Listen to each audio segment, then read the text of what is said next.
Agora foi. Agora estou feliz. Pessoal, acho que todos aqui são alunos novos. Todos são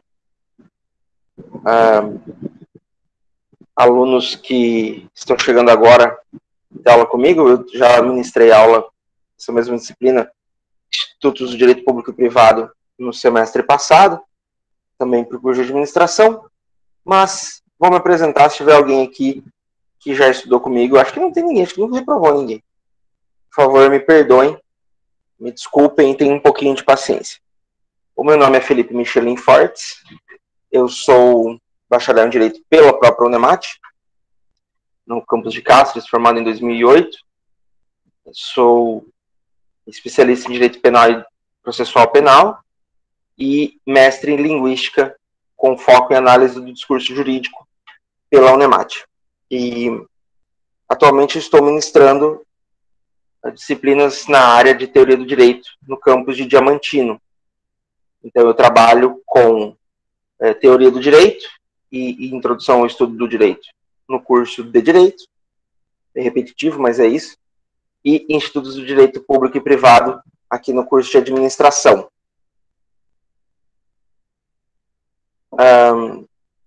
Já é meu segundo semestre aqui em Diamantino, apesar de não estar em Diamantino presencialmente.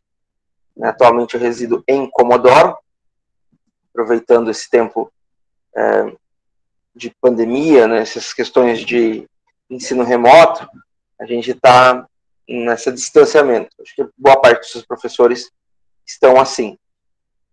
Mas, retornando às aulas presenciais, a gente volta, passa a se encontrar presencialmente no campus de Diamantino. Eu não acredito que volte esse semestre, é o que tudo indica. A estruturação do Unemat para o semestre de 2021/2 é que ele aconteça todo ele em ensino remoto, salvo algumas atividades que não tem como fazer, como estágio, tem programas de extensão, essas coisas, que essas vão para os laboratórios, para os cursos que tem, essas vão para o chamado ensino híbrido. Nos cursos regulares, eu tive uma breve experiência em 2015 no curso de Direito em Cáceres e agora aqui em Diamantino. Já nos cursos de parceladas, eu já atuo na Unemat desde 2017, ministrando disciplinas diversas em campos diversos, em polos diversos. Eu não sei se vocês conhecem o programa Parceladas da Unemat, mas são sistemas de cursos superiores que são modulares. Então, os alunos eles têm 15 a 17 dias de aula da mesma disciplina o período todo. Então, são 4 horas de uma mesma disciplina durante 2 semanas, faz todas as provas, faz tudo, e encerra aquela disciplina no semestre. São turmas únicas, e isso gera uma certa dificuldade em certos aspectos. Por outro lado, você encerra a disciplina logo de uma vez, você não corre risco de ficar arrastando. Tem vantagens e desvantagens para o ensino regular. Também esses cursos trabalham com o ensino presencial, excepcionalmente do ano passado para cá, a Unemat vem trabalhando com esse sistema de ensino remoto, mas essa é uma excepcionalidade. Se tudo correr bem e se qualquer Deus no qual vocês acreditem permitir, estaremos todos vacinados no semestre que vem, estaremos todos em sala de aula. Né, porque não tem jeito. Eu não sei para os alunos, não sei se tem alguém que gosta desse sistema remoto, mas para o professor é muito ruim. Você não tem feedback, você não sabe como é que está sendo a resposta dos seus alunos. Quando você está em sala de aula, você percebe se a sua aula é boa ou ruim, você vê a cara de todo mundo, você vê se ele está dormindo ou não, basicamente. Né? Aqui pode estar todo mundo de pijama, embaixo da coberta, embaixo da coberta é difícil com esse calor. Só se tiver o ar ligado, mas não dá para ligar o ar, porque é muito caro a luz também. É todo mundo com trajes de dormir, com pijama leve, fresco, deitado na cama, com o ventilador ligado, que é o que dá para fazer, dormindo, enquanto deixa a reunião rodando. Infelizmente, é uma possibilidade. E a gente não tem como mensurar isso, né? O ano passado, início desse ano, não, é o ano passado, a minha esposa é professora do ensino público básico, é professora de história. E aí teve uma época que a SEDUC resolveu que era para todos os alunos estarem com a câmera aberta, para que o professor visse se estavam todos participando ou não. Porque houve relatos, assim, de repente você estava lá, aí o moleque esquecia o microfone ligado e estava jogando Free Fire. Aí no meio da explicação, vamos fazer um feedback, né? Fazer no meio da explicação sobre a Segunda Guerra Mundial, morreu. Né? Resultado, não deu certo, isso porque a internet alguns não conseguiram. E aí tem um esquema, eu não sabia disso, meu filho de 12 anos me ensinando. E você tem um aplicativo, já que você trava a câmera, como se tivesse travado a internet. Pensa um negócio louco disso. Então, né, acaba que não tem como funcionar. Eu não posso exigir de vocês que estejam todos de câmera ligada e tudo para ter certeza que vocês estão prestando atenção na aula. Então, essa modalidade de ensino remoto, ele não funciona. Ele não nos atende. O professor, ele realmente busca a excelência do ensino trabalhando com os alunos em sala de aula. E, como eu disse, se tudo correr bem, no próximo semestre a gente retorna com aulas presenciais, já todos devidamente vacinados, então por isso que é importante a vacinação, por isso que é tão importante que compareçam. Vacina não transforma ninguém em jacaré, a vacina não deixa ninguém mutante, a vacina não transforma ninguém em comunista. Agora, eu vou dizer para vocês que a vacina tem chip. E eu provei isso já. Né? A gente viu isso na internet, a gente foi testar. E realmente o celular grudou no braço da minha filha. Eu vou postar depois no grupo o link desse vídeo. Só tem um problema, ela tem 7 anos e não vacinou ainda. Mas grudou do mesmo jeito, não sei, deve ser. Tô brincando, gente. Vacina não tem chip. Tá? Então vacinem. Vamos, a forma mais rápida da gente voltar a um mínimo de normalidade possível. Então, a vacina salva. Quem puder, quem já tiver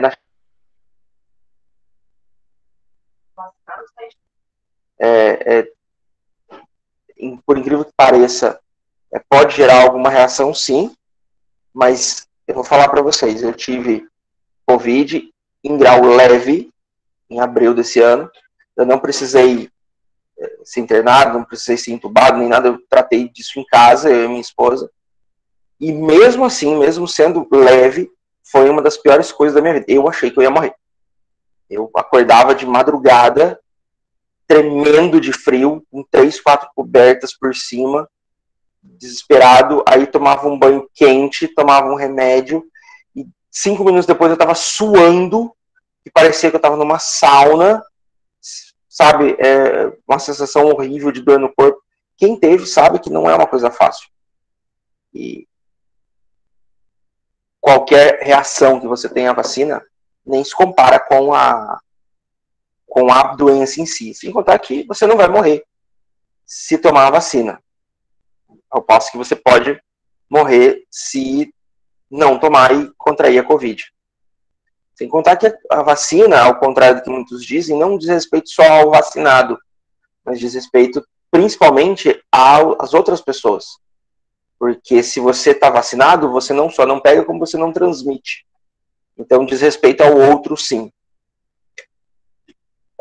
Voltando à nossa apresentação, como eu disse, meu nome é Felipe, eu estou presente na universidade já há um bom tempo, sou nematiano de carteirinha, não falem mal da Nemate perto de mim se vocês não quiserem briga, eu sou extremo defensor da Nemate, acho que é uma instituição de extrema excelência e qualidade, que trabalha todos os dias e trabalha com muito afinco para melhorar tudo aquilo que a gente pode fazer e que a gente tem que fazer. Sobre as nossas aulas. As nossas aulas elas vão ocorrer pelo Google Meet, né, como a gente já está fazendo sempre. São as aulas que estão no cronograma do SIGA-A, tá? Então, estão delineadas. É claro que aquilo lá pode sofrer algumas diferenciações, algumas interrupções, mudanças, de acordo com o andamento. A gente pode antecipar ou atrasar algumas aulas, mas eu creio que nós conseguimos cumprir o cronograma, nossa ementa, com tranquilidade até o final. As nossas aulas vão acontecer todas as terças-feiras. Nesse período, eles vão começar às 19 horas. Nós podemos, essa semana e a semana que vem, não tem como. Não, semana que vem a gente não tem aula. Só um pouquinho, gente.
Então, pessoal, houve uma certa um rápido probleminha de conexão aqui. A minha esposa foi começar a trabalhar, foi ligar o fone dela, e aí o fone dela com Bluetooth, ele conectou no meu computador. A sorte é que eu estou falando no celular e o microfone do computador está fechado, então não correu o risco dela falar e capturar. Mas já está tudo certo, amor, pode usar o fone. Já desliguei o Bluetooth do computador. Já fique à vontade. E então, essa semana que a gente não tem aula, então nós vamos começar às 19. Se vocês quiserem, a gente pode conversar no grupo para começar essa aula um pouquinho mais tarde, a partir do dia 14. De repente, começar no semestre passado a gente começou às 7h30. Para, de repente, quem trabalha, quem tem alguma coisa, no grupo, depois vocês vão no grupo e coloquem lá se vocês preferem começar às 7 ou às 7h30. Para mim, tanto faz. Para mim é irrelevante. Começar às 7, começar às 7h30. Se começar às 7, eu tenho um tempo mais para ficar de boa depois de jantar. Se começar às 7, a gente termina mais cedo. Então, vocês que decidam, por favor, o que vocês preferem. Depois no grupo vocês falem. A previsão de término é por volta das 21 horas. Hoje, especificamente, eu tenho um compromisso com uma outra turma que a gente está trabalhando essas próximas 2 semanas em turmas concomitantes. Eu estou trabalhando com 2 turmas ao mesmo tempo e a gente acabou dividindo as aulas e eu estou com uma turma que começa às 9. Então, hoje eu tenho que terminar até às 9. Mas a partir do dia 14, aí não tem problema. Aí eu encerro as outras aulas, encerro essa parte simultânea, e aí essa previsão de término, ela vai depender do andamento da aula. Né? Se tiver, assim, 9h30, 9h40, já estiver muito cansado, muito difícil, a gente já encerra. Né? Se de repente a gente encerrar o material previsto para aquele dia, para aquele encontro síncrono, e não for 9 horas, ou se a gente começar às 7h30 não for 9h30 ainda, a gente encerra também. Né? Eu não tenho a normatização, a resolução acho que é 54/2021 do CONEP, saiu agora mês passado. Não, esse mês, né? A gente ainda está em agosto. Esse mês ele estabelece um mínimo de 25%. As minhas aulas vão muito mais do que 25%, em geral elas vão rodar entre 50% e 60% de encontros síncronos. Então, se um dia ou outro a gente terminar um pouquinho mais cedo, não vai ter problema com relação a isso. Tá? Na verdade, esse estabelecimento, esse valor de 25% é o mínimo que o professor precisa ministrar de aula em encontros síncronos. A gente teve alguns casos, estamos falando de Unemate como um todo, então são 11 campi, trocentos cursos, centenas de professores, e a gente ouve casos de alunos reclamando que alguns professores estavam passando vídeo de YouTube, material extra, e não estavam fazendo os encontros síncronos. E aí, para formalizar isso, eles colocaram. Eu, particularmente, não me fez diferença, porque 25% é muito pouco para o que a gente vai discutir aqui em sala de aula ao longo da disciplina. Então, esse aí é só um mínimo que o professor tem que ministrar de encontro síncrono. Como eu disse, vai ser no Google Meet. Né? O link está, vamos lá. O link está na descrição do grupo do WhatsApp, que eu montei para a turma. Está num fórum, no Cigarra, e está num material escrito apresentação para a turma, que já está no Cigarra também. Isso quer dizer que tem um monte de lugar. Tá espalhado por aí. Ou seja, é fácil achar. Não tem desculpa. Tá bom? O restante da carga horária que a gente vai trabalhar vai ser através de leitura de materiais, de apostilas que eu vou disponibilizar, e vídeos também que eu vou disponibilizar no Cigarra. Já tem algumas coisas disponíveis no Cigarra. Vou disponibilizar também mais uma apostila. E eu estou iniciando não sou computador. Eu estou iniciando agora, nesse semestre, fazendo uma tentativa, ver se funciona, se dá certo, uma nova ferramenta, que é o podcast. Sim, o link é fixo, é sempre o mesmo. Pode salvar esse daqui. Eu já deixei agendado. Para vocês terem uma ideia, o link que eu estou usando é o mesmo link que eu usei semestre passado. Então, vocês têm contato com quem fez IDPP semestre passado e pediu o link, é o mesmo que a gente usou. Tá? Eu agendei na agenda do Google, eu agendei de março, abril, que a gente começou as aulas, até dezembro. Aí o legal foi agora, em agosto, que a gente estava de férias, e vira e mexe, o celular tocava. Vai começar. Não vai, a gente está de férias. Aí vai lá e desliga. Então é o mesmo link desde sempre. E aí, voltando à questão do podcast, o podcast é uma rádio online. Né, um programa de rádio sem música. Como disse hoje um colega meu, né, falando, eu não tenho muita paciência para podcast, não, porque é uma rádio que não toca música. Isso é exatamente. Não tem música. No máximo, uma musiquinha de fundo, que você nem ouve direito. Mas eu vou discutindo assuntos e questões voltadas ao direito. É focado no direito, queira ou não, né? É a minha área. E, então, a gente vai usando essa ferramenta como uma forma de... mais uma ferramenta a ser disponibilizada. Por que o podcast? Tem as aulas e tem os vídeos no YouTube, beleza. Mas a gente já sabe que tem muitos alunos que trabalham só com celular, eles não têm computador. O que é muito ruim para fazer prova, tá, gente? Mas, enfim. O Cigarra é ruim no computador, no celular. Mas para as nossas aulas especificamente, a gente sabe que o YouTube, ele precisa, no celular, estar em primeiro plano. Você não pode colocar o YouTube e mexer com outra coisa. Já o podcast, né, as plataformas de podcast, tipo Spotify, a Anchor, o Google Podcasts, eles atuam dentro de segundo plano. Então você pode colocar o podcast e pode fazer outra coisa. Pode inclusive mexer no WhatsApp, mexer no Instagram, mexer em outros aplicativos, se você quiser. Você pode, para quem tem isso, você pode plugar conectar no carro e ouvindo enquanto dirige para o trabalho ou para algum outro lugar. Se anda de ônibus, a mesma coisa, e por aí vai. Então, te dá a opção de você poder ouvir esse material sem ter que estar com o celular na mão. Então, isso é interessante também. Então, eu vou usar. Se não der certo, se não tiver resposta, a gente encerra a parte do podcast e pronto.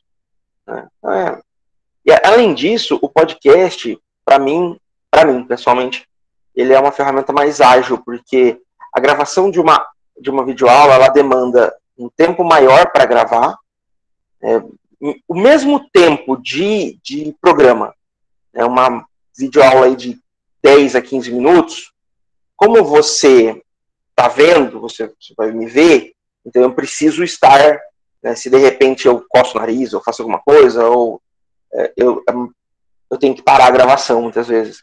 Às vezes até o estar na câmera acaba fazendo com que eu gagueje, com que eu não consiga desenvolver. Aí eu tenho que parar. Então, em geral, eu levo, para gravar um vídeo de 15 minutos, eu levo 1 hora.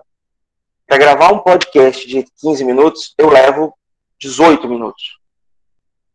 E aí, o processo de edição também é muito mais rápido, porque tem menos coisa para fazer. O podcast, você só edita o áudio, você só edita a trilha de áudio. Então, eu levo, com tudo, uns 10 minutos no máximo para editar um podcast.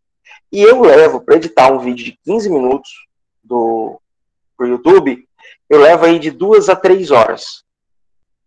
Então, assim, é muito mais fácil fazer o processo de edição do podcast. Então, é algo que eu posso fazer com maior frequência. Então, isso me permite mandar mais material. Mas, como eu disse, eu estou começando. Está começando, o podcast está com 2 episódios só. Eu acredito que amanhã de manhã ou amanhã à tarde eu grave mais 1 ou 2. E daí, como é fácil de gravar, eu gravo mais de 1 até. E já faço edição e já disponibilizo no SIGA.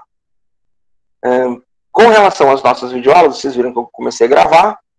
Não sei se algum outro professor já deve ter falado para vocês. A gente tem a obrigação de gravar todas as videoaulas, todos os nossos encontros síncronos e disponibilizar no SIGA em até 48 horas. Eu pretendo, e aí é pretendo, do verbo não sei se dou conta, fazer uma ligeira edição e fazer o upload no YouTube. Eu particularmente não gosto do player do Google Drive, para começo de conversa, para mim ele é muito lento. E se não for no Chrome, ele fica ruinzinho para rodar. Ele consome muita memória do computador. Sem contar que o YouTube te dá, eu acho, mais ferramentas para isso. Então, a ideia aqui vai ser realmente colocar no YouTube. Se demorar muito, se eu não conseguir fazer o upload, fazer todo esse trabalho de montagem para dentro dessas 48 horas, aí eu disponibilizo o link do como é que fala? Do Google Drive mesmo e pronto. Tá? Sem as aulas vocês não ficam. Eu quero tentar fazer uma coisa mais bem acabada. Se der certo. E uma outra coisa que eu tentei, hoje à tarde eu tive um problema com a tela do meu computador, acabei não conseguindo mexer com isso, mas amanhã eu quero ver se eu consigo fazer essa tentativa, extrair o áudio do vídeo do YouTube para fazer o upload também no sistema de podcast, para que vocês possam ouvir as aulas, não só vê-las.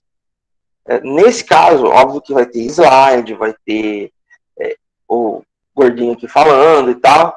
Então, às vezes, tem gente que vai tentar, prefere ver, mas quem consegue só ouvir, também vai ter mais uma ferramenta que eu vou estar disponibilizando. Mas eu não consegui fazer isso ainda, gente. Então, é tentar mesmo. Se eu conseguir, maravilha. Se eu não, além disso, eu nunca tentei fazer um upload de um áudio tão grande. Geralmente, os nossos encontros síncronos vão ter de 1h30 a 2 horas. Eu não sei se eu consigo fazer um upload de um áudio grande assim. Para você montar um podcast, você tem que ter um cadastro num site de ancoragem. Eu sou professor, então eu vou fazer isso em canal gratuito.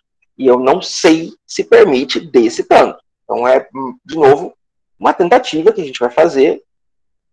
Né? Se der certo, bem. Se não der certo, né, de repente a gente faz por partes também, corta. São possibilidades que eu quero trabalhar nos próximos dias. Eu vou aproveitar aí que a gente vai ter um tempo, vai ter uns feriados. Falando em feriados, eu vou falar disso. A gente vai ter alguns feriados e eu consigo tentar organizar isso. Com relação às nossas aulas, gente, nós somos, na verdade eu me dei bem mal nesse semestre, porque eu tenho aula segunda, terça e quinta, e tem 3 feriados nas terças-feiras e um feriado na segunda-feira.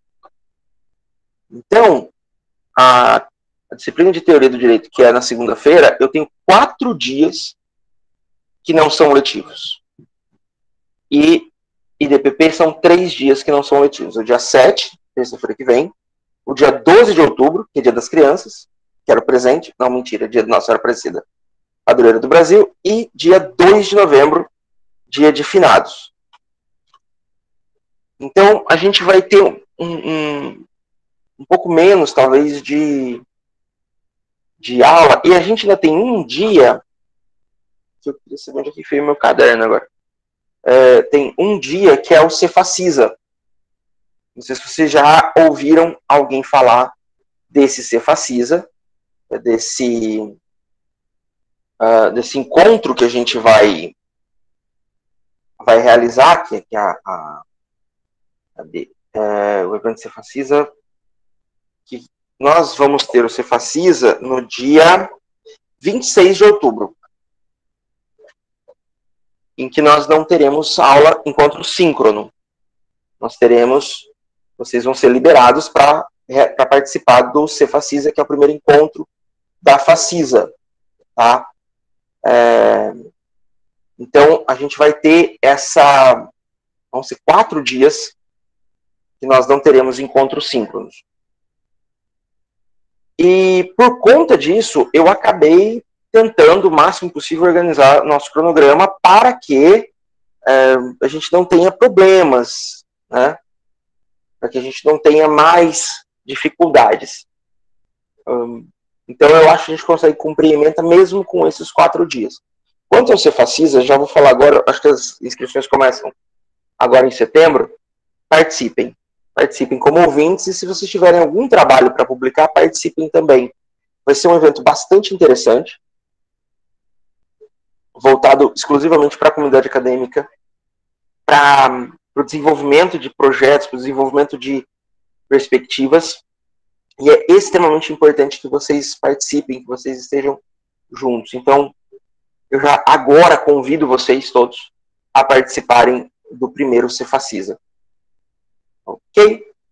Então, segue o fluxo. Com relação às nossas avaliações. Como é que vai funcionar as nossas avaliações? A gente vai fazer 3 provas, 3 avaliações, na verdade. Essas 3 avaliações são 2 provas e 1 trabalho.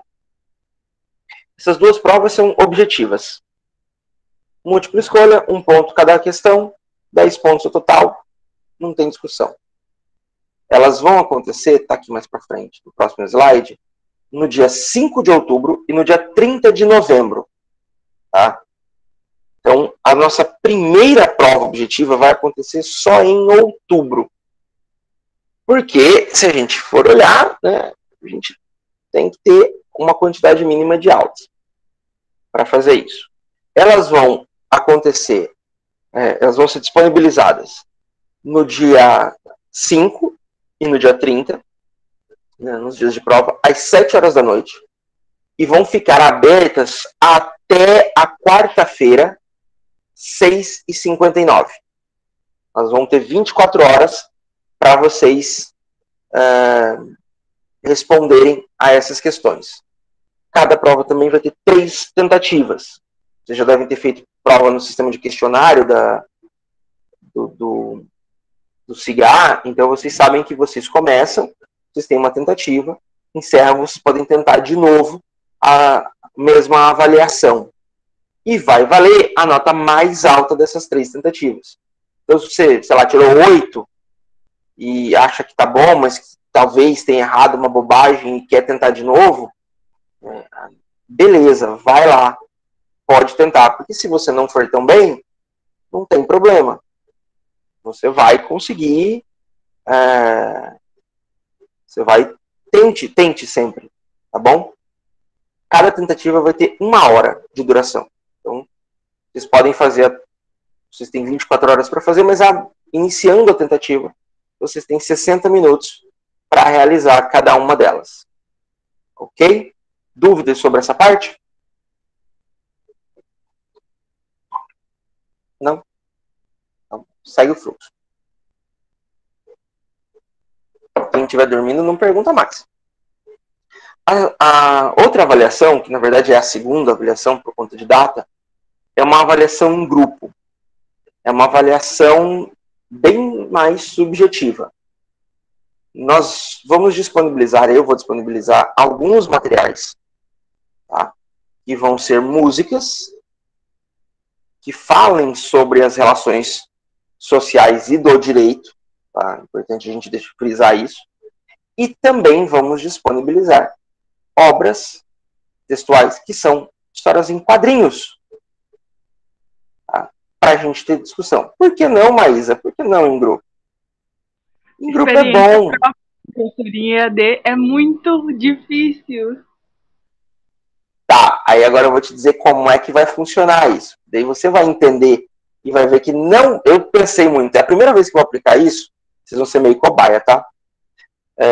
Mas ela não vai acontecer de uma forma assíncrona, deixar e cada um faz, se reúne quando dá. Não. Vai acontecer durante o período de aula. Dia 9 de novembro, no nosso encontro normal, nosso encontro de síncrono, eu vou disponibilizar para vocês, eu vou separar os grupos. Então, eu vou fazer a divisão de grupos. Ponto 1. E no dia eu vou dizer, eu vou ter uma lista e vou falar assim, ó, a Gabriela, a Maísa e a Analice estão no grupo 1. Grupo 1 é esse link do Google Meet. E vocês vão abrir esse link e vão entrar nessa reunião só vocês. E eu. Aí, deixa eu ver o que mais que tem aqui de nome listado, porque só está aparecendo alguns para mim. Aí o Daniel, a Elisângela e o Genivaldo, grupo 2. Está aqui o link. E por aí vai. E aí vocês vão ter esses links, vocês vão se reunir e mais ou menos 1 hora e pouco, vocês vão ter para debater. Como eu já vou ter colocado o material antes, umas 2 semanas antes, para vocês já poderem ir lendo e ouvindo as músicas. E aí vocês vão debater as relações. E eu vou ficar em todos os grupos e vou ficar passando, né, abrindo porque eu não consigo acompanhar simultaneamente todos vocês. Mas eu vou abrir o áudio, vou entrar, vou me meter na reunião, justamente para fomentar essa discussão, para a gente poder bater um papo, para a gente poder dialogar e para a gente começar a entender aonde eu quero chegar. E aí, depois de mais ou menos 1 hora e meia que a gente vai em debate, vai depender do fluxo do debate, eu encerro essas reuniões dos grupos, volta todo mundo, na verdade ninguém precisa sair, mas então, digamos, todo mundo se reapresenta no grupo da aula, que é esse endereço que a gente está usando agora, e aí, grupo a grupo, a gente vai debater e vai discutir, vocês vão trazer as opiniões de cada um. Precisa todo mundo falar no grupo aberto? Não é bem com um tema, Genivaldo, é com um material diferente, um material base diferente. Tá? Então, assim, não vai ser a mesma música, não vai ser o mesmo material para cada um. Mas vocês só vão saber no dia 9. Vocês só vão saber que grupo que é e qual é o material de cada grupo. Então vocês vão ouvir todas as músicas, vão ler tudo. Isso vai fomentar, inclusive, melhor a discussão. E daí vocês vão poder dar pitaco no grupo do outro. Então, beleza, o grupo 1 da Maísa ficou com Guerra Civil da Marvel. E aí o grupo 2 do Genivaldo ficou com o V de Vingança. E aí a Maísa tá... não, mas peraí, no V de Vingança eu entendi assim, sabe também. Você vai poder colaborar com outro grupo, porque vocês vão ter acesso a todo o material. Alguém ia falar alguma coisa, eu não vi quem. não foi eu Não? só brincando, dizendo, se for botar um tema, dá o Guerra Civil, por favor. Vai depender de uma série de colocações aqui. Não, mas tem muito material, gente. É sério, eu tenho. Não é por nada não, mas eu tenho. Acho que vocês percebem, né, que pelo mural, né, que, assim, o professor é meio, Batman, Star Wars, Cavaleiro do Zodíaco, e por aí vai. É uma dinâmica, Genivaldo, é uma coisa... A ideia é a gente sair da mesmice. E aí, assim, é obrigatório, é imperativo que todo mundo fale na hora da apresentação principal. Eu entendo que tem gente que tem um certo travamento, que não gosta muito de falar em público, e aí, nesse caso, não seria interessante, né? Se você não quiser falar, tudo bem, desde que eu tenha ouvido você falar no grupo, você apresentar. E daí eu sou velho, tá? Eu tenho 37 anos, eu até tô na meia idade, mas assim, eu sou do tipo velho que eu vou estar com literalmente o meu caderno, minha caneta, abro o grupo 1 e vou anotando quem tá falando, você consegue. E aí, nesse caso, tá, é importante a gente colocar que tem muito mais a ver com argumentação, com capacidade de compreensão, de discernimento, de debate, do que com certo e errado. Né? Por exemplo, falei do Guerra Civil. Tem gente que ficou do lado do Capitão América. Tem gente que fica do lado do Homem de Ferro. E eu vou dizer que tá certo ou tá errado? Não vou dizer. Eu tenho a minha opinião, beleza. Tá? Mas dizer que tá... 37 anos é jovem, mas eu tenho espírito de velho já. Entendeu? Eu tô na vibe do Chaves. Se você é jovem ainda, amanhã velho será. Eu já tô na parte do amanhã. Fala isso não, moço. Eu tô com 35,5 por 36. Mas aí é que tá. Não tem mais a ver com idade, tem a ver com comportamento. Exatamente. Eu fico ouvindo o pessoal falando assim, nossa, essa pandemia, não aguento mais ficar em casa, eu não saio, eu só tenho televisão para assistir. Então, né? Uns 10 anos que eu tô assim, não fez a menor diferença para mim nessa parte. Apesar de ter feito diferença em outras partes que também foram relevantes. Então, a ideia é criar essa dinâmica. Talvez alguns de vocês torçam um pouco o nariz quando eu falo em usar música e principalmente usar quadrinhos, mas o uso de quadrinhos para fazer trabalho não é novo para mim, eu já usei antes.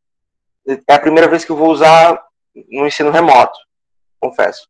Então, o sistema de reuniões online e tal é a parte de novidade. Mas a parte de usar quadrinhos, isso aí eu já usei com resultados muito legais. E a maioria das vezes que eu usei, na hora que eu chego com as graphic novels, o pessoal, é isso?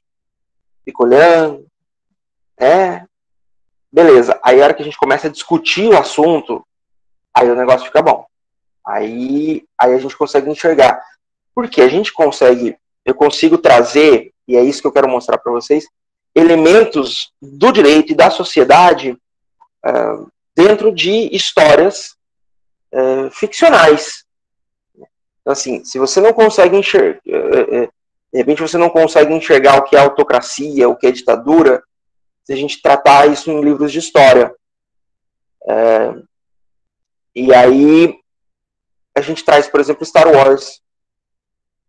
Tá? E aí Star Wars é uma história de luta contra a tirania, contra a opressão.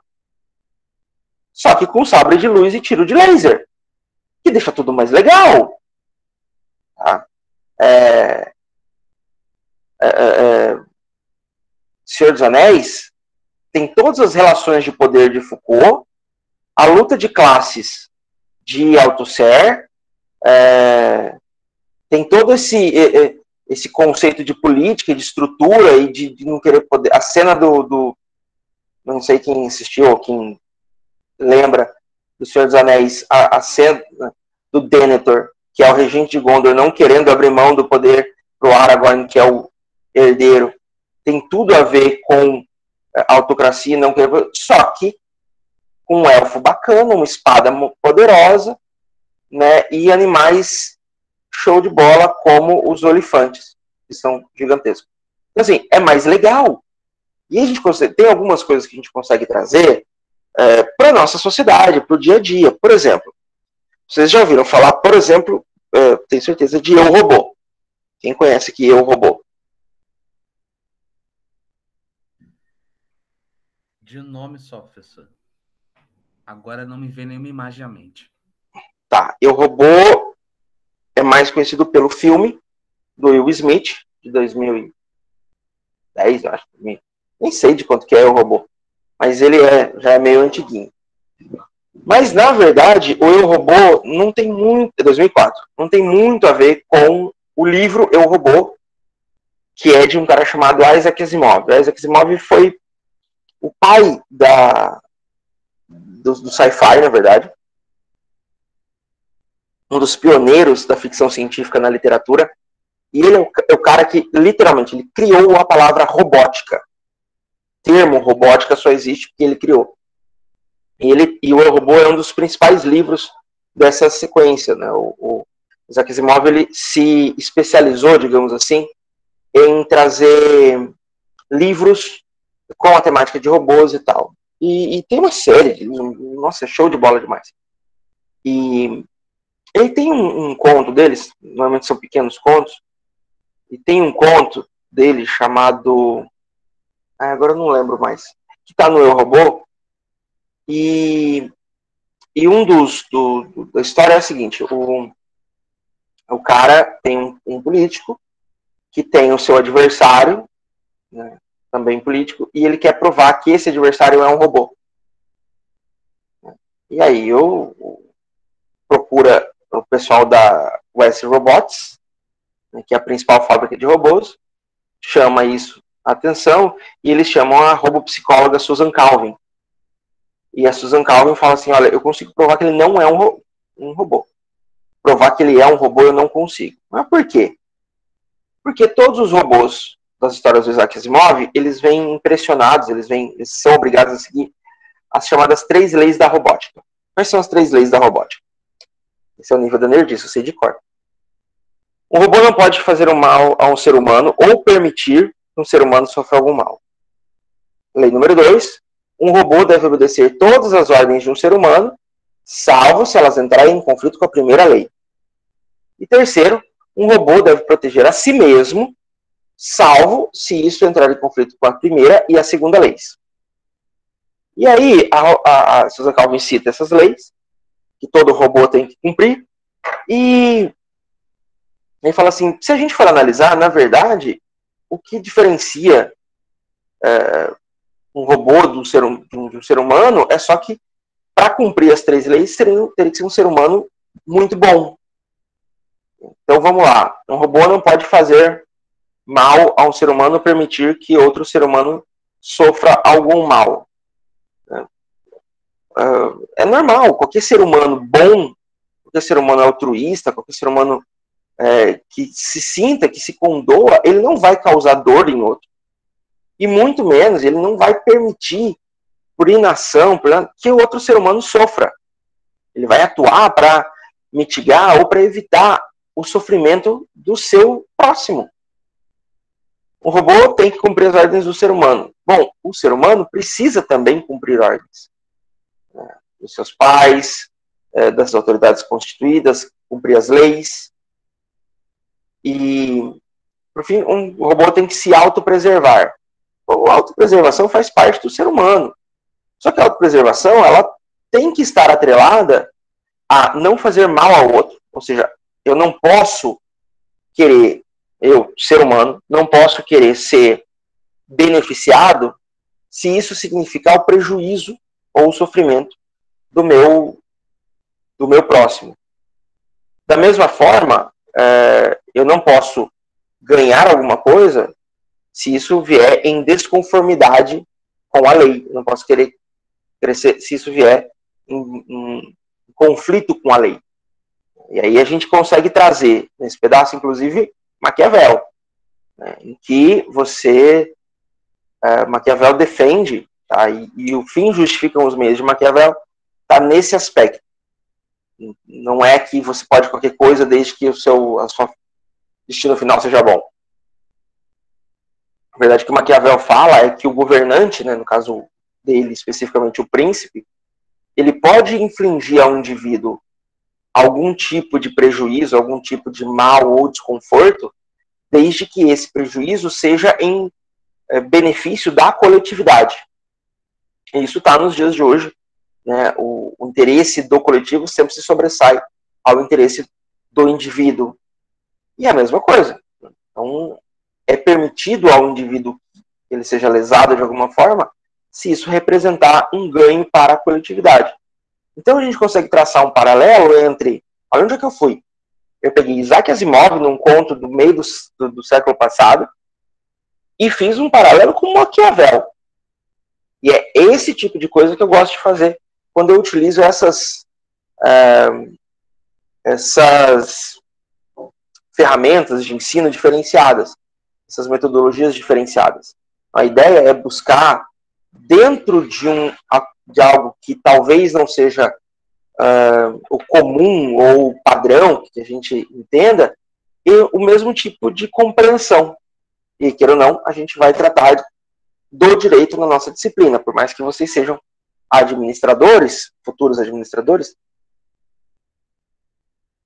o entendimento do direito é essencial. Na verdade, eu já defendi isso algumas vezes, que as noções básicas de direito, noções mais essenciais do direito, elas deveriam ser ensinadas ainda no segundo grau, ainda na escola, para que todo cidadão tenha, porque uma das regras básicas do direito, em qualquer lugar do mundo, e no Brasil não foge essa regra, é que nenhum cidadão pode se excusar ou pode se recusar a cumprir a lei, alegando que não conhece a lei. Tá? Ah, beleza, tranquilo. Então eu não posso dizer, eu não conheço essa lei, para justificar que eu não a cumpri. Só que, assim, só o Código Civil tem mais de 1000 e cacetada de artigos. Só a Constituição tem 200 e lá vai pedrinha. Me diz, dá para qualquer pessoa que não estuda direito, que não fez faculdade de direito, conhecer todo o conceito legal? Não dá. Então tem uma falha muito grande no nosso processo jurídico, de educação jurídica.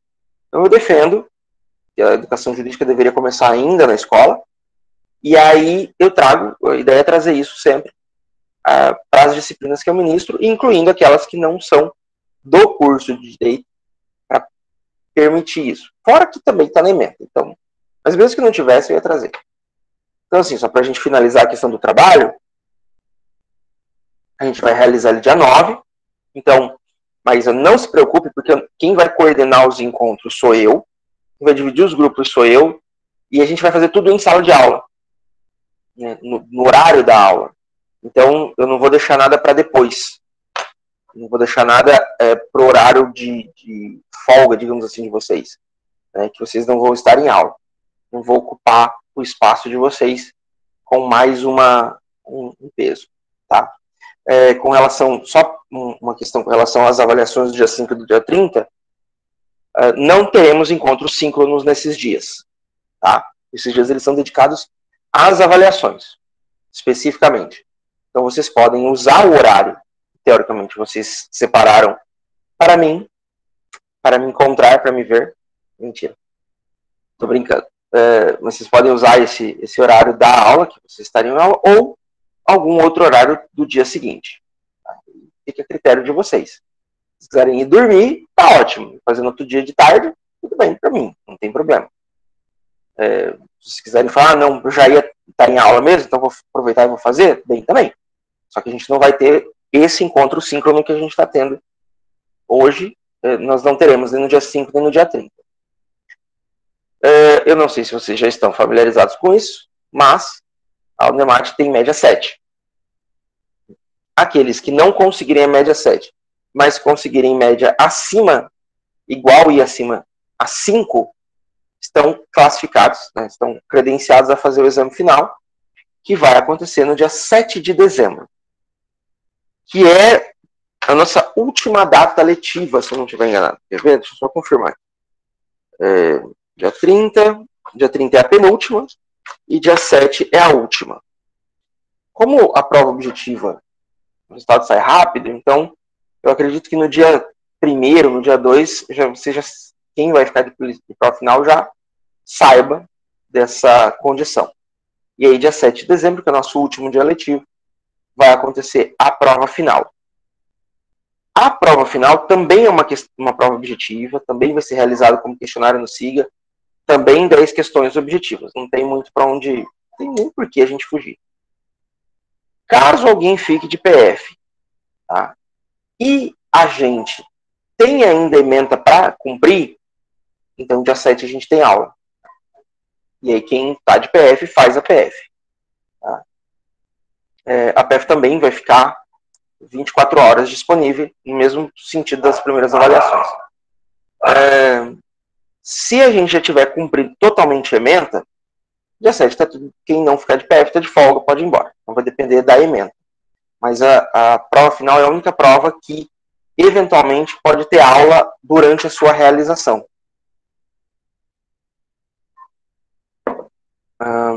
Eu acho que... Alguma dúvida sobre essas questões das avaliações, pessoal? Algum comentário, alguma coisa? Não? Na avaliação em grupo, professor, Sim. a gente vai só discutir e argumentar ou vai ter uma parte mais, assim, que a gente vai colocar num papel ou em documento para o senhor avaliar? Não. Vai ser só no boca a boca. Beleza. Eu vou estar aqui com o meu caderninho, fazendo as anotações. Eu vou ter o nome de todos vocês. E aí eu vou eu literalmente vou rabiscando. Tá? Um pontinho aqui, um risquinho ali, uma cruzinha, uma seta, uns negócios assim. Eu vou escrevendo. Depois só eu entendo. É o tipo de coisa que ninguém mais entende. Aí deu tanto. Tá? Então, vai assim. Vai nessa toada. Porque daí vai depender. Como eu disse, a gente não vai trabalhar tanto com certo e errado, mas com debate, argumentação, capacidade. Óbvio que tem algumas coisas que a gente tem que ter noção, né, um certo limite para falar. Né? Não dá para dizer, por exemplo, que, sei lá, alagados do Paralamas do Sucesso esteja falando de, sei lá, colonização americana. Né? Não dá. Né? E é uma viagem muito grande. Mas, se a viagem tiver lógica, né? Se aquele dia o chá de cogumelo bater certinho, tô brincando. Dá pra gente ter, vai ser isso. Então, eu acredito que, a não ser quem não participe, quem não faça, quem se recusa a fazer, ninguém vai estar muito mal nessas avaliações, tá? Nessa avaliação subjetiva. Professor. Oi. Essas avaliações aqui vai estar disposta no SIGA lá, que tem 60 minutos para responder, geralmente são de marca X, ou é para copiar uns pequenos textos dentro de cada resposta? Não, vai ser ou marca X ou verdadeiro ou falso. Provavelmente marca X. Porque ela é objetiva mesmo. Não tem resposta dissertativa, não tem resposta de escrita. É que tem professor que judia muito da gente, tem professor que pede para a gente copiar quase um texto dentro da resposta e coloca o tempo curto, né? Muitas vezes aí acaba não fechando o tempo. Aí teve, no semestre passado, eu tive uma situação dessa forma aí, por isso que eu estou perguntando. Não, fica tranquilo. No semestre, já houve momentos em que eu usei, nas provas objetivas, usei questões dissertativas, mas daí eu tinha um tempo maior para fazer a tentativa. Mesmo assim, eram 2 questões só que tinha. Em 10, em 9. Então, a maior parte era objetivo. Então, fica tranquilo que nessa parte eu não sou nenhum tipo... Gente, eu não sou carrasco, eu não sou o tipo de cara, como diz o pessoal do direito, que tem ânimos ferrandi. O objetivo meu aqui, acima de tudo, e antes de mais nada, é ajudar vocês a entenderem um pouco mais o que é o direito, as condições do direito. O objetivo não é eu vim aqui e pressionar e botar, principalmente quando eu dou aula fora do curso de Direito. Porque quando é o curso de Direito, disciplinas de Direito, elas são essenciais. Quando é curso fora do Direito, igual de vocês, que é Administração, eu também já trabalhei com Ciências Contábeis, o Direito é um auxiliar. É importante, é extremamente relevante, não estou desprezando, mas não é o foco de vocês. E aí, eu não consigo imaginar, eu não consigo acreditar que vai ter algo de benéfico para um aluno se eu reprovar um aluno de ADM em institutos de direito público e privado. Se eu fizer isso, que daí é a questão de eu fazer esforço para reprovar. E tem professor que faz esforço para reprovar. Aluno tem esforço. Ele trabalha para o aluno. Sabe? Eu não. Bom, se vocês não fizerem as atividades, se vocês forem muito mal, eu não vou dar nota para ninguém passar. Eu não vou empurrar ninguém à toa. Mas, ao mesmo tempo, eu também não vou ficar aqui cobrando minúcia, cobrando detalhe. Vocês têm que ser aqui juristas de marca maior. Não. Tem que ter noção do direito, noção do que é direito, do que é direito público, do que é direito privado, condições gerais do direito, e pronto. E mesmo nos cursos de direito, mesmo de um modo geral, o meu objetivo é ajudar, guiar. Eu não, enquanto professor, eu não me vejo como um repositório de saber que vem aqui passar para vocês o meu amplo conhecimento. Não.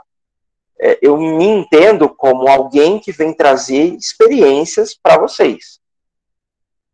Que vem trazer o que eu tenho a mais do que vocês, especificamente quando a gente trata da disciplina, é o fato de eu ser formado em Direito. Assim, eu sou formado em Direito, é uma experiência que eu tenho, que acho bastante improvável que vocês tenham, até porque se tivesse, teriam pedido aproveitamento da disciplina. Mas isso não quer dizer que eu seja melhor ou pior do que qualquer um de vocês. As experiências que eu trago só são diferentes daquelas que vocês trazem. Então, vocês vão me trazer experiências, vão me trazer situações, vão me trazer condições que talvez, e provavelmente até, eu nunca vivi, eu nunca passei. E nesse aspecto a gente tem que fazer essa troca, esse processo de compartilhamento. Então eu venho para uma sala de aula, no caso virtual, infelizmente, eu gostaria que fosse presencial, mas eu venho não só com a disposição de passar, né, essas minhas experiências, mas também de aprender com vocês. Talvez até com mais experiência de aprender com vocês. E aí, nesse sentido, o meu objetivo maior realmente é ajudar vocês a se desenvolverem. Então, essas questões, uma coisa que eu não falei das provas. As provas vão ser de 10 questões que são redigidas por mim. Eu faço cada uma das questões. Então não tem questão de concurso, não tem questão fora. Eu posso eventualmente pegar uma questão ou outra de provas que eu já realizei, mas não vai ter nada feito na CESP da vida. Eu faço porque eu vou trabalhar com aquilo que eu disse para vocês em sala de aula e que consta nas apostilas que eu lanço no SIGA. Então é importante isso. Até isso acaba causando alguns problemas que eu já tive que anular a questão porque estava mal formulada, ou tinha mais de uma resposta correta, ou não tinha nenhuma resposta correta, e na hora eu errei mesmo, eu falhei na hora de redigir a questão, tem que anular, eu não tenho vergonha, né, de anular a questão que eu redigi, que teve erro, porque são 10 questões de IDPP, são 10 questões de teoria do direito, são 10 questões de ED, por prova, são 30 questões, são na faixa aí de uns 60, 70 alunos, é gente pra caramba, é prova pra caramba, eu não tenho vergonha nenhuma de errar. Né? Vergonha você tem que ter de persistir no erro. E, professor, tá errado aqui. O que eu vou falar para vocês dia 5, vocês viram para mim, professor, a questão 3 está errada. Tenta responder que depois eu vou olhar. Eu não vou parar a realização da prova, tá, para corrigir. Aí provavelmente, a prova é dia 5, então no dia 12, eu acho que... dia 19 no caso. O dia 12 é feriado. No dia 19 eu vou falar, olha gente, pessoal me chamou a atenção, a questão 3 tem 2 questões certas, eu vou anular e todo mundo vai ganhar um ponto dessa questão, beleza? Beleza. Só isso. Não vou parar na hora. Então vai fazendo. Tem alguma coisa? Me chama no privado ou no grupo. Né? Tem algum questionamento sobre a aula? Pode perguntar. Tem algum questionamento sobre direito, mas que não esteja necessariamente dentro da aula? Pode perguntar. O grupo está aí para isso. Eu vi, eu estou com o WhatsApp web aberto do nosso grupo e eu vi que nos últimos minutos o pessoal foi entrando. Tem 4 novos membros da nossa turma. E eu recomendo muito que a gente tenha mais pessoas, né, tenha bastante gente, justamente para que a gente possa trocar as ideias, passar as informações e poder conversar, tá bom? Mais alguma dúvida com relação ainda às avaliações? Não? De boa, professor. Beleza, então. Então, só para a gente finalizar essa parte de apresentação, essas são as nossas redes sociais. Tá?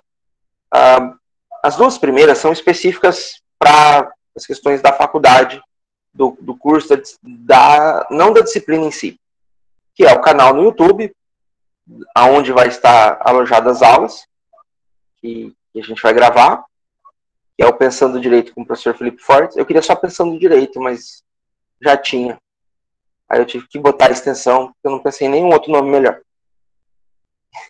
Juro para vocês, eu não consegui pensar em nenhum outro nome para um canal de direito. Eu tinha que montar para poder postar as outras aulas. E aí esse é o endereço do canal. Eu vou colocar esse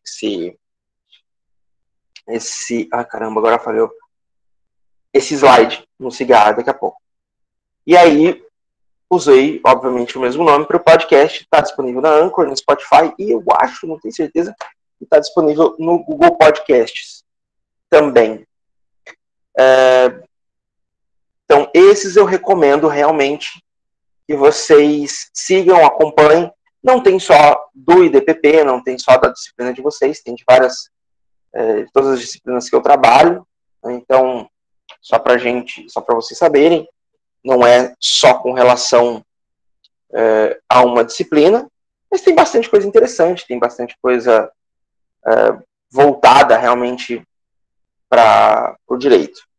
E aí, embaixo, né, tem as minhas redes sociais pessoais, né, que são as minhas. Tem o meu Instagram, eu também tenho um canal no YouTube, que é o Esse Mundo Irracional, onde eu falo sobre várias questões diferentes, várias questões genéricas, na verdade, sobre o mundo, sobre a sociedade, sobre o Brasil, sobre tal, por questões de tempo, por questões extra de edição mesmo, eu acabei parando um pouco de fazer algum tempo, está meio parado, vou ver se eu volto nos próximos dias, quer dizer, nos próximos meses que vem, talvez, eu consiga melhorar um pouco voltar à rotatividade desse canal. E aí eu usei o nome, usei a ideia para abrir o o podcast do canal, do Esse Mundo Racional, também com ideias, com questões, com discussões sobre a sociedade, o mundo em geral e tal. Essas redes sociais, se quiserem, ótimo, sigam, vão ser muito bem-vindos, mas não tem obrigação nenhuma, não tem. É muito mais algo meu do que algo voltado para o curso, tá bom? Alguma dúvida, pessoal?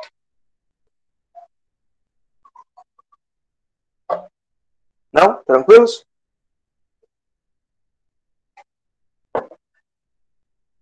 Então, deixa eu só fechar nossa apresentação aqui e começar a próxima.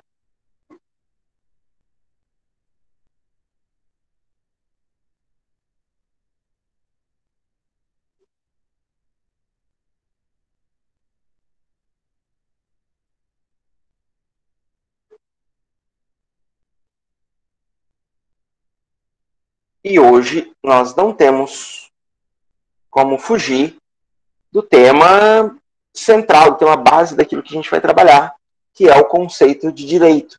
Né? O que é o direito? O que é essencialmente o direito no qual nós estamos inseridos e no qual nós vivemos? E para a gente começar, eu trago uma citação de Aristóteles. O homem é um ser eminentemente social que precisa viver em sociedade e se relacionar com os seus semelhantes.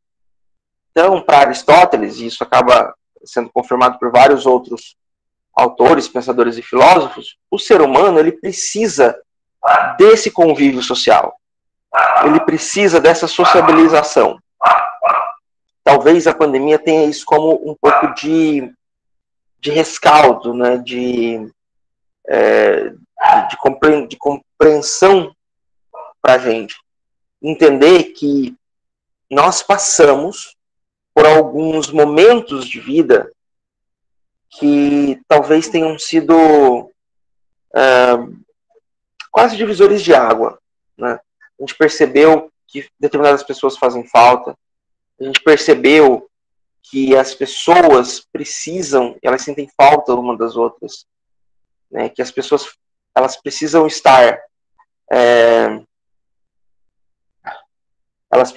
estar em constante movimento, em constante participação, em constante ciclo, né, de convivência, para que elas possam se desenvolver. Tá? É óbvio que a gente também enxergou que às vezes a gente não precisa de certas pessoas.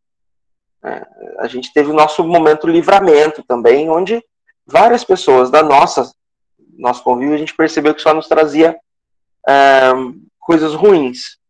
A gente pôde se livrar delas. A gente também pôde ver que determinadas situações e condições e coisas que a gente julgava essencial, na verdade, não são tão essenciais assim. Não são tão necessárias assim para a nossa vida. Então é importante a gente utilizar esse momento de pandemia, utilizar esse 1 ano e meio, mais ou menos, que a gente está em isolamento social, em distanciamento social, alguns, nem todos, e usar isso muito como uma forma de entender o mundo que nos cerca, o mundo que nos rodeia. Entender como que a sociedade ela pode se reinventar e ser melhor e enxergar os erros que a sociedade andou cometendo ao longo desse 1 ano e meio. Né? Erros de julgamento, erros de considerações, erros pessoais. Então a gente tem, nesse momento, a vivência de uma vida diferente. Esse momento serviu para a gente entender, talvez de uma forma um pouco melhor, quem nós somos e do que nós precisamos. E como a sociedade ela é estruturada, né? E como que a gente precisa uns dos outros para sobreviver. Mesmo o mais empedernido diletante social ainda assim sentiu a necessidade de convívio. E aí a gente viu que algumas pessoas fazem mais falta do que outras, a gente conseguiu enxergar que faz falta a convivência das pessoas e que você pode também abrir mão de algumas coisas. E aí, assim, para a gente contextualizar isso desde o princípio, eu trago aqui um momento histórico, na verdade, né, a construção histórica da sociedade. Primitivamente, na pré-história, o ser humano ele era individualista, ele era naturalista. Ele era um coletor e um caçador, mais coletor até do que caçador. Até porque era muito difícil ser caçador estando sozinho. As feras, os animais que estavam aptos a serem caçados, na maioria ofereciam algum tipo de risco ao ser humano. E a partir de um certo momento, esse ser humano, esse homem de Neandertal, esse homem pré-histórico, vai começando a entender a necessidade e a vantagem da aglomeração, da concentração. Então ele começa a enxergar que caçar um mamute, que era um dos grandes mamíferos da época, e que geram muita carne, que geram um alimento durante muito tempo, era mais fácil se você fizesse em grupo. Caçar um mamute sozinho é praticamente impossível. Caçar em um bando de 15, 20 pessoas fica mais fácil. Ao mesmo tempo, você começa a entender, eles começaram a entender que eles precisam dormir, ótimo, beleza. Mas sozinho, o sono se tornava um momento em que ele estava vulnerável ao ataque de predadores e de próprios outros homens. Quando ele está em grupo, você pode dividir esse sono, esse descanso. Fazer algo que eles não tinham ideia do nome, mas já faziam que é um revezamento, uma escala de plantão ali. E eles começam a enxergar, e aí começam a enxergar também que é possível dividir melhor as tarefas.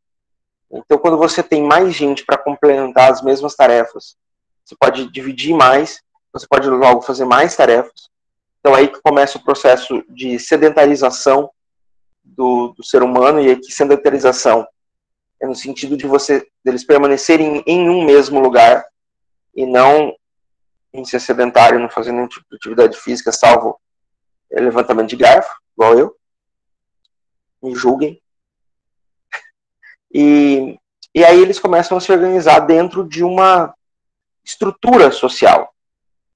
E a partir do momento em que existe essa estrutura social, vai existir também um processo de normatização. Começa a existir, a partir do momento em que existe um processo de aglomeração e de socialização, começam-se também a se estipularem regras de convivência. As regras de convivência, elas servem para definir o que vai ser feito por cada um, quais os limites, o que pode, o que não pode fazer. A gente vai acreditar que, de repente, o homem primitivo escrevia essas leis, digamos assim, em pedra e tudo. Não é bem assim. Mas já se sabia que determinadas condutas não eram aceitáveis. Já se sabia que se você fizesse alguma coisa contrário à pacificação social, esse indivíduo poderia ser excluído do grupo, e voltar a viver sozinho. E isso é direito. A partir do momento em que um grupo social começa a estabelecer regras de conduta, isso é direito. E aí, em 1762, Rousseau, ele publica uma obra chamada Do Contrato Social. E essa obra, para quem não leu, eu recomendo.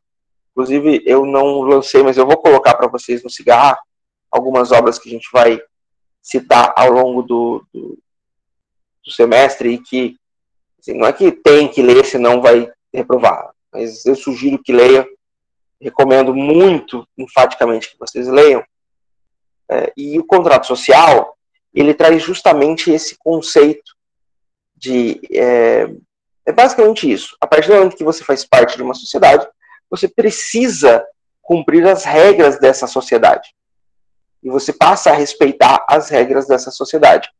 E isso vale até hoje. Até hoje a gente cumpre com esse mesmo preceito, com essa mesma lógica. Né? Se você resolve se mudar para um país que é de tradição islâmica, você sabe que você não vai usar bermuda e camiseta regata na rua. Se for uma mulher, é bem provável que vai ter que usar um hijab, cobrindo a cabeça, cobrindo os cabelos. Se você se muda para uma praia de naturismo, você tem que ficar peladão.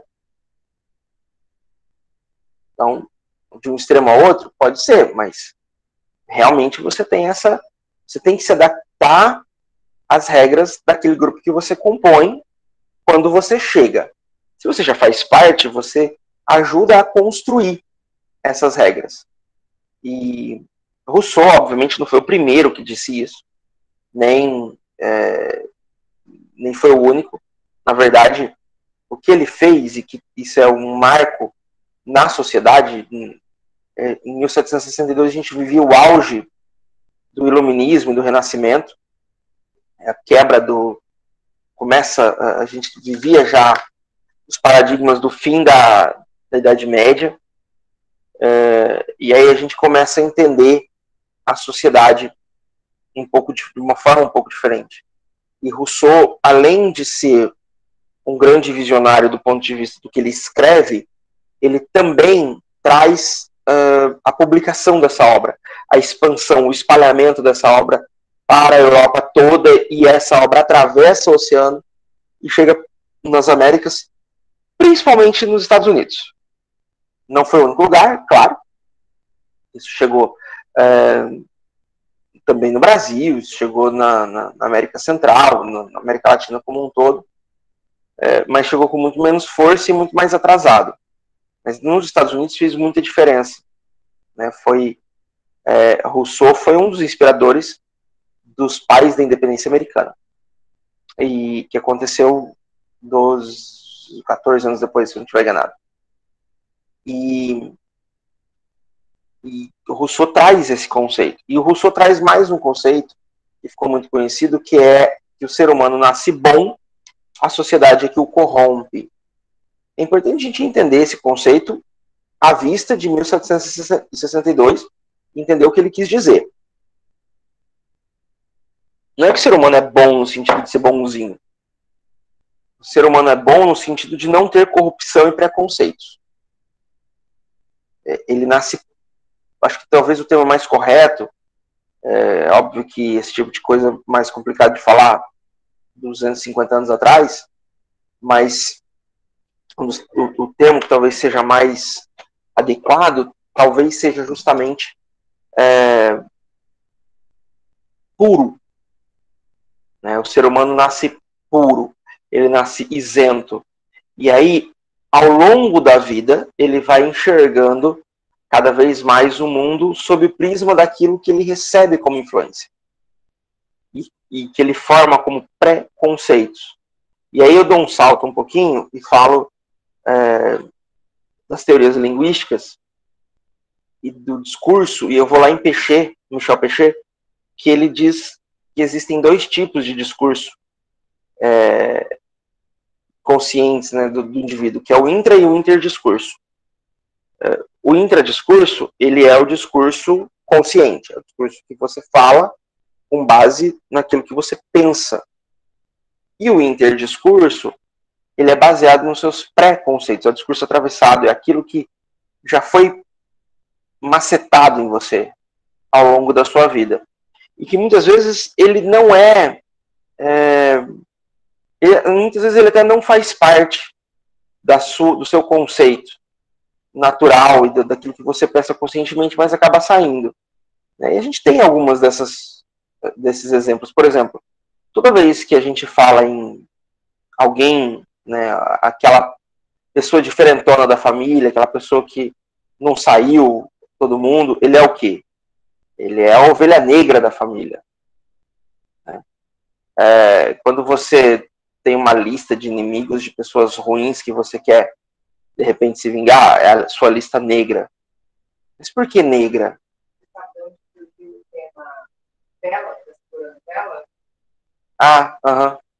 Que é dos serviçais que ficavam alumiando o namoro. A minha esposa está chamando atenção aqui pro o pessoal, o termo, né, que levei o fulano para segurar a vela para mim. Porque realmente, na antiguidade, quando havia escravidão, os senhores e as senhoras levavam um escravo para ficar ali olhando uma lamparina, uma vela na mão para iluminar o namoro, e muitas vezes o checho dos seus senhores, né? E aí ficava de costas, né? Ficar bonitinho para não ver, mas assim, a lamparina aqui. Imagina que delícia que devia ser, né? Só ouvindo isso aí. Tristeza. E aí, agora me veio à mente um negócio muito doido. Muito surtado, inclusive. Porque era usual, era muito comum, homens, senhores, né, de escravos, que abusavam sexualmente das suas escravas. Né? Mas tem relatos também, não é muito comum, mas tem relatos também de mulheres que faziam uso dos seus escravos lá, dos seus negão. Então, minha esposa, eu falei para vocês, ela é professora de história, tá falando que teve umas até que pagavam, né, pelos favores sexuais de escravos. E aí eu fiquei, assim, passou pela minha cabeça deturpada e extremamente maldosa. Você imagina se o cara que está segurando a vela, a lamparina, é o cara que pega a senhora também, satisfaz? Aí ele tá lá de costas só ouvindo e fica pensando assim, comigo ela geme mais. Comigo ela eu faço melhor. Vocês já pensaram em negócio desse? Muito surtado. Só minha mente deturpada e muito problemática pensa um negócio desse. Mas, enfim, é algo a se pensar. E aí, mas voltando, né, aos termos, né, esses termos, a gente fala, e eles são muito introjetados na sociedade. Mas, na verdade, eles justificam justamente um preconceito que existe. Né, um preconceito velado, um preconceito que muitas vezes é inconsciente. Não é a discriminação que a gente vê quando o cara chama o preto de macaco, ou chama a preta de sei lá o quê, igual a outra, aquela infame daquela mulher que tancava e batia nas babás, né, que passou essa semana passada na televisão. Né? Mas é algo muito mais sutil, né? Algo muito mais difícil, porque muitas vezes você não, peraí, eu não sou preconceituoso. Né? Aí vem a famosa, aquela frase linda, né? Eu não sou preconceituoso, eu tenho até amigos negros. Sério, mano? É sério isso? Tem até amigo negro? Nossa, que favor que você está fazendo para a comunidade, hein? Ó, mas realmente está introjetado, né? Faz parte. A palavra, o verbo denegrir, o que é denegrir? É falar mal, é ofender, Não, então, eu falo, mas eu falo no significado hoje atual. Mas originalmente, etimologicamente, é transformar, é equipará-lo a um negro. Né? Denegrir. E é muito sutil esse tipo de coisa, né? É muito difícil a gente pensar nisso. Eu lembro que recentemente, assim, já aconteceu há alguns anos, quando morreu a Marielle Franco, morreu não, quando ela foi assassinada, vou falar a verdade aqui, quando a Marielle Franco foi assassinada, eu estava em aula do mestrado, estava em Cáceres com a minha mãe, na casa da minha mãe, e aí a gente conversando, ela virou e falou assim, nossa, mas era uma negra bonita, né? Eu falei, por que negra bonita? Porque não só ela era bonita,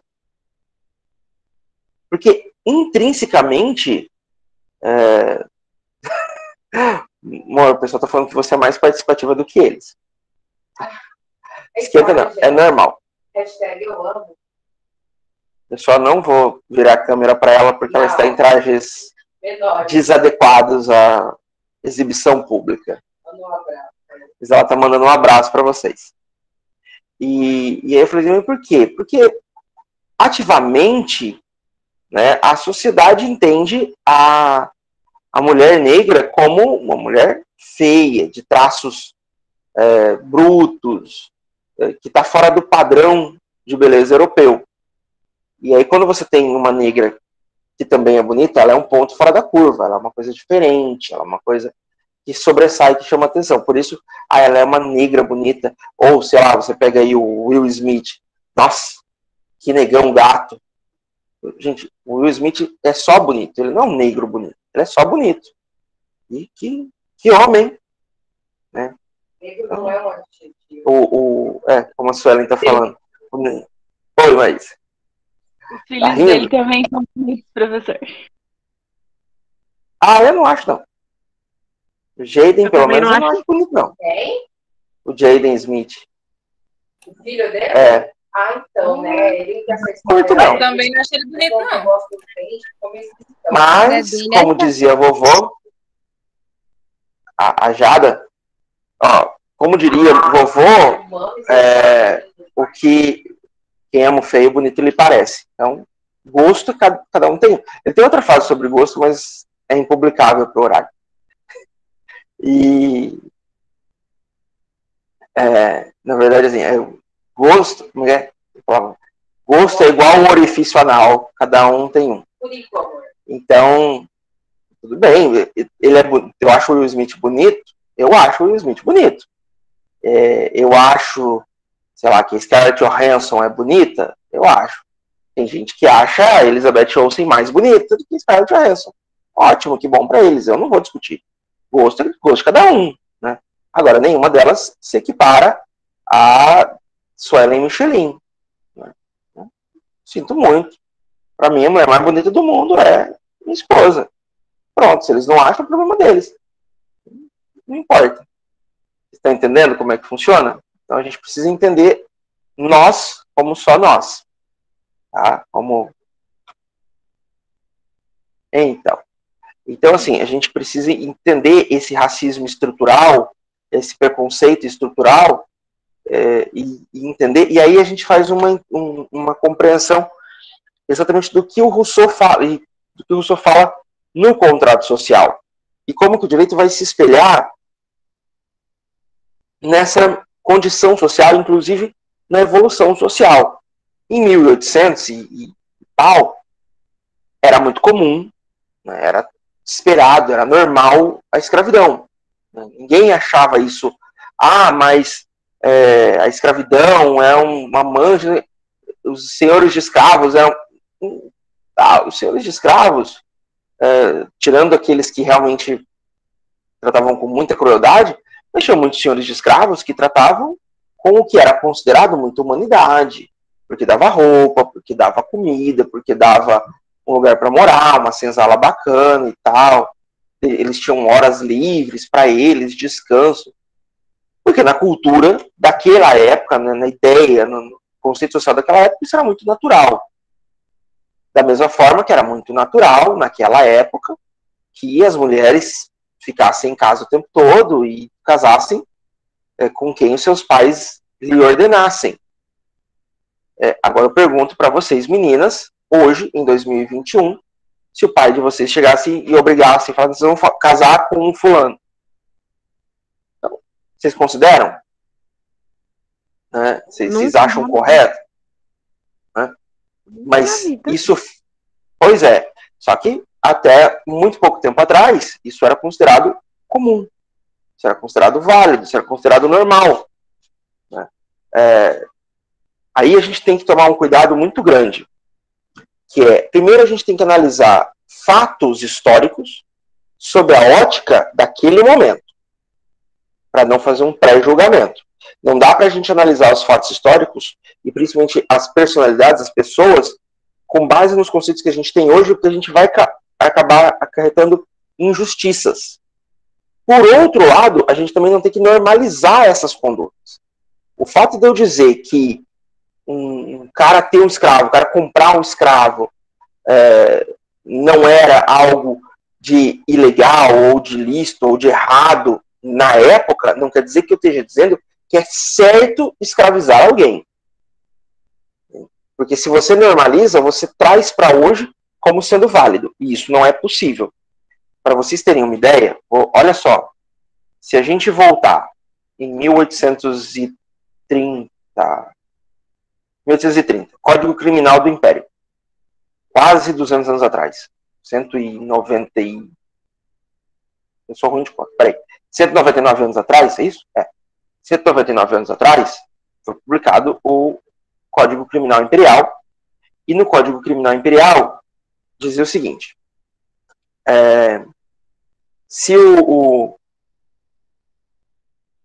sujeito violasse, estuprasse uma moça de bem, ele cumpriria uma pena que ia de 2 a 6 anos, acho que é isso, 2 a 6 anos de prisão. E tinha que dotar a ofendida, ou seja, dar um dote para a ofendida. Só que o dote não é para a mulher, é para o pai dela. Questão que a gente pensa 2 vezes. E era causa, a gente chama de causa excludente de ilicitude, ou seja, ele se livrava da pena se ele se casasse com ela. Tá? Mas quem que decidia se ele ia casar com ela ou não? O pai. Então era muito comum que homens estuprassem, seja por força ou por sedução, as mulheres, corrompessem essas mulheres e acabassem casando com elas. Com a anuência do pai. que ficava com a grana ainda por cima. Porque se a grana fosse para a mulher, ainda dava para dar um desconto, mas não, o pai ficava com a grana do dote. Tá? Aí a gente desce um pouquinho nesse mesmo artigo e você vai ver que se for mulher da vida, ou seja, se for prostituta, a pena é de 2 a 6 meses. Então, estuprar uma mulher de valor, uma mulher de boa índole, dá até 6 anos de cadeia. Estuprar uma prostituta não dava mal dava 6 meses, sem dote. O que eu sempre achei muito estranho, se a gente considerar que é justamente a prostituta quem faz sexo por dinheiro. Acho que é justamente ela quem deveria ganhar um dote nessa conta. Mas tudo bem. Beleza. E aí uma coisa que chama a atenção é o conceito de mulher de virtude. Não é bem esse o termo, eu vou achar para vocês. Mas assim, é uma mulher de boa índole. O que seria essa mulher de boa índole? Quem seria essa mulher de... mais do que isso, quem faz...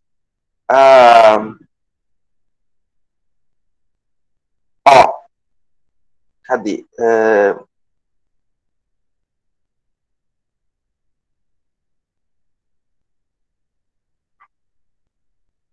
Seduzir mulher honesta, menor de 17 anos e ter com ela... Não é isso. Tem outro. Aqui. Ter cópula carnal por meio de violência ou ameaça com qualquer mulher honesta. Eu errei a pena. É de 3 a 12 anos e dotar a ofendida. Se a violentada for prostituta, prisão de 1 mês a 2 anos. Essas são as penas. Sem dote. Artigo 222. Olha que interessante. Então, ter cópula carnal por meio de violência ou ameaça com qualquer mulher honesta, prisão de 3 a 12 anos e dotar o ofendido. O dote que vai para a mulher. Só que, lá mais para o fim, no artigo... Agora eu não sei qual que é o artigo. Teria que achar aqui. Mas você pode... aqui no 225. Não haverão as penas dos 3 artigos antecedentes os réus que casarem com as ofendidas. Quer dizer, você estupra a mulher, isso no Brasil, tá? Isso é no Brasil. 1830, Código Criminal, Imperial. Se você estupra, o cara estuprava a mulher, aí ele casava com ela, dava um dote pro pai e pronto, resolveu o problema pra ele. E pra ela, como é que ela ficava? Aí a pergunta, como é que imagina a cabeça dessa mulher, tá? Eu não vi a parte do tem religião. Pois é, tem religião que defende o casamento da estuprada com o estuprador. E aí tem esse conceito de mulher honesta. Mas assim, o que é mulher honesta? Se ela for considerada que não é honesta, não é crime. Se ela é prostituta, ela é profissional do sexo. É crime. Bem inferior ao estupro da mulher honesta, mas é crime. Mas se o delegado... E aí quem fazia isso era o delegado. O delegado olha e fala, não, isso aqui não é. Isso aqui não é. E é interessante que isso perdura muito até os dias de hoje. Porque até hoje a gente tem gente que discursa que... porque a mulher também estava pedindo. Porque é o jeito que a mulher se veste. Porque a mulher também ela tem que se guardar, não pode. Gente, não existe esse conceito de a mulher tem que se... Eu posso ter uma opinião, e eu tenho opiniões sobre roupas de mulheres. Eu falo essa opinião para elas? Não, porque não é da minha conta falar para elas. Para quem que eu falo sobre roupa? Para minha esposa e para as minhas filhas. Porque daí são pessoas da minha convivência. E o dia que uma mulher virar para mim e perguntar, Felipe, você acha que está certo isso aqui? Aí eu vou dizer se eu acho ou não. Mas, independentemente do que eu acho sobre a roupa da mulher, a mulher pode estar nua andando. Tá? Ela pode estar rebolando, ela pode ser que se ela for estuprada, é estupro, é crime.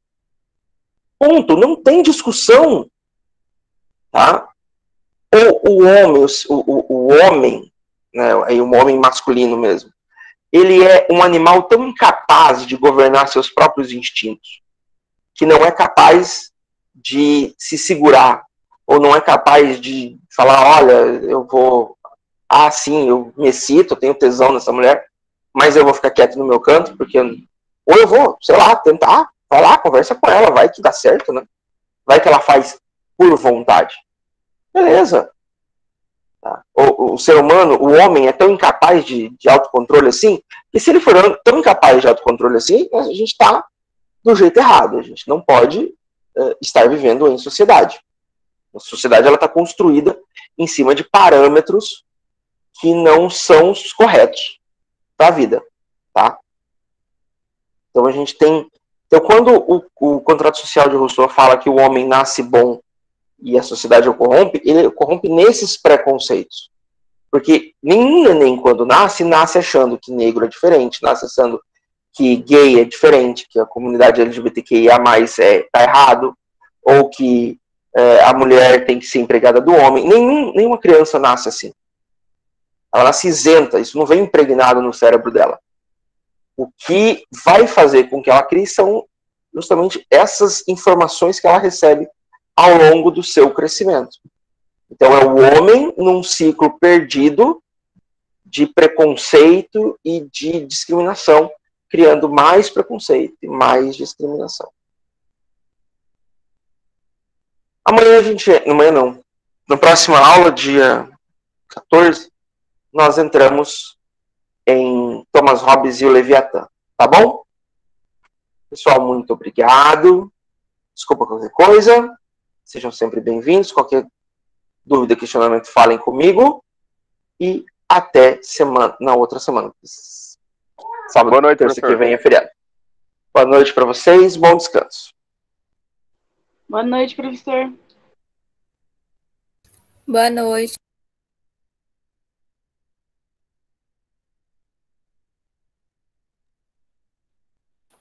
Boa noite, professor. Até a próxima Boa aula. noite.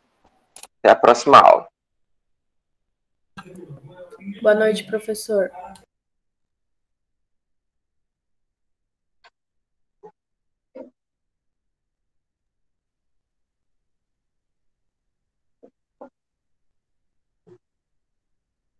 Boa noite, professor.